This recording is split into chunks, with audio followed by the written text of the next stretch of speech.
ചന്ദ്രിക മുഖപ്രസംഗം 2024 ഡിസംബർ 11 ബുധൻ. ജീവനെടുക്കുന്ന റീൽസ് ചിത്രീകരണങ്ങൾ. പതിവായി വാർത്തകളിൽ ഇടം പിടിച്ചുകൊണ്ടിരിക്കുന്ന റീൽസ് ചിത്രീകരണത്തിനിടെയുള്ള മരണത്തിന് ഇന്നലെ കോഴിക്കോട് നഗരവും സാക്ഷ്യം വഹിച്ചിരിക്കുകയാണ്. ബീച്ചിൽ വെച്ച് കാർ ചേസ് ചെയ്യുന്ന റീൽസ് ചിത്രീകരിക്കുന്നതിനിടെ അതേ വാഹനമിടിച്ച് വടകര കടമേരി സ്വദേശിയായ ആൽവിനാണ് മരണപ്പെട്ടത്. റോഡിന്റെ ഡിവൈഡറിൽ നിന്ന് കാർ വരുന്നതിന്റെ വീഡിയോ എടുക്കുമ്പോൾ അമിത വേഗത്തിലെത്തിയ കാർ ആൽവിനെ ഇടിച്ചു തെറിപ്പിക്കുകയായിരുന്നു. ഉടൻ തന്നെ ആശുപത്രിയിലെത്തിച്ചെങ്കിലും ജീവൻ രക്ഷിക്കാനായില്ല.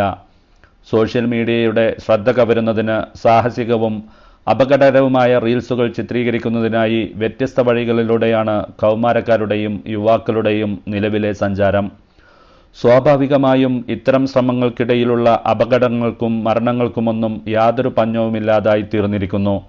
ഉത്തരേന്ത്യൻ സംസ്ഥാനങ്ങളിൽ നിന്നെല്ലാമായിരുന്നു കാര്യമായി ഇത്തരം സംഭവങ്ങൾ റിപ്പോർട്ട് ചെയ്യപ്പെട്ടിരുന്നതെങ്കിൽ സമീപകാലത്തായി നമ്മുടെ നാടും ഇതിന് സാക്ഷിയായിക്കൊണ്ടിരിക്കുകയാണ്.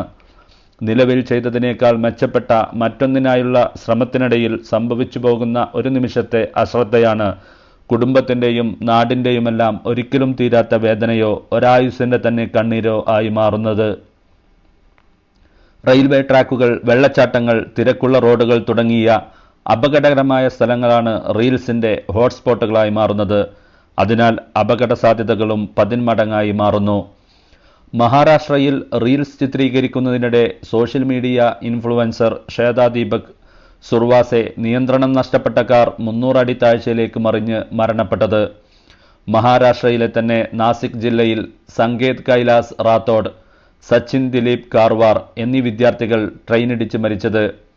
ഉത്തർപ്രദേശിൽ റെയിൽവേ ട്രാക്കിന് സമീപം റീൽ ചിത്രീകരിക്കാൻ ശ്രമിക്കുന്നതിനിടെ 16-കാരൻ ട്രെയിൻ ഇടിച്ചു മരിച്ചത് തുടങ്ങിയവയെല്ലാം നമ്മുടെ രാജ്യത്ത് ഏതാനും ദിവസങ്ങൾക്കകമുണ്ടായിട്ടുള്ള മരണങ്ങളാണ്. ഉത്തർപ്രദേശിൽ ഓടിക്കൊണ്ടിരിക്കുന്ന ട്രെയിനിന്റെ ഡോറിൽ നിന്ന് പുറത്തേക്ക് തൂങ്ങിക്കിടന്ന് റീൽസ് എടുക്കുന്നതിനിടെ വൈദ്യുതി പോസ്റ്റിൽ തലയിടിച്ച് യുവാവിന് ഗുരുതര പരിക്കേറ്റതും ഈയിടെ തന്നെയാണ്. ഇങ്ങനെ കയ്യും കണക്കുമില്ലാതെ യുവാക്കൾ മരണത്തിന് കീഴടങ്ങിക്കൊണ്ടിരിക്കുമ്പോഴും ഇത്തരം സംഭവങ്ങൾ നിർബാധം തുടർന്നുകൊണ്ടിരിക്കുന്നു എന്നതാണ് ഏറ്റവും ഗൗരവതരം.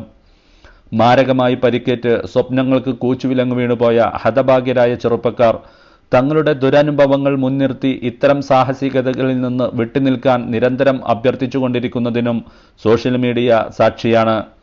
പക്ഷേ കൗമാരത്തിന്റെ ചോരത്തിളപ്പിൽ നമ്മുടെ യുവാക്കൾക്ക് അതൊന്നും പാഠമായി മാറുന്നില്ല എന്നതാണ് വസ്തു. സ്വന്തം ജീവൻ മാത്രമല്ല മറ്റുള്ളവരുടെ ജീവന് കൂടി ഈ അതിസാഹസികത വിനയായി മാറുന്നുവെന്നതാണ് മറ്റൊരു വസ്തുത.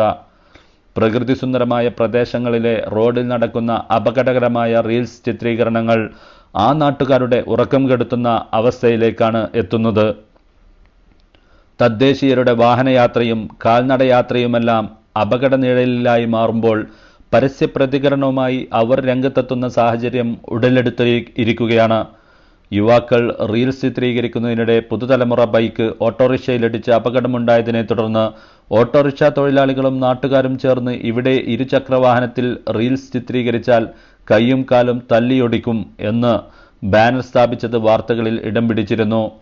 പുതുതായി നിർമ്മിക്കുന്ന റോഡുകളിലെല്ലാം ഇത്തരം മുന്നറിയിപ്പുകൾ സ്ഥാപിക്കേണ്ട അവസ്ഥയാണ് നിലവിലുള്ളത്. കാണുന്നതെന്തും റീൽസാക്കി മാറ്റാനുള്ള പരിസരം മറന്നുള്ള ശ്രമങ്ങൾ അപകടങ്ങളെപ്പോലെ തന്നെ മറ്റു പല സാമൂഹ്യ പ്രശ്നങ്ങൾക്കും വഴിവെക്കുന്നത് പതിവാണ്. നിരന്തരമായ മുന്നറിയിപ്പുകളും കർശനമായ നിയന്ത്രണങ്ങളുമാണ് ഇക്കാര്യത്തിൽ അധികൃതരുടെ ഭാഗത്തു നിന്നുണ്ടാകേണ്ടത്. വെളിപ്പാടകലെയുണ്ടായ വേദനാജനകമായ മരണം ഒരു മുന്നറിയിപ്പാകട്ടെ എന്ന് ആത്മാർത്ഥമായി ആഗ്രഹിക്കാം. ഇനി ഖുർആനിൽ നിന്ന്.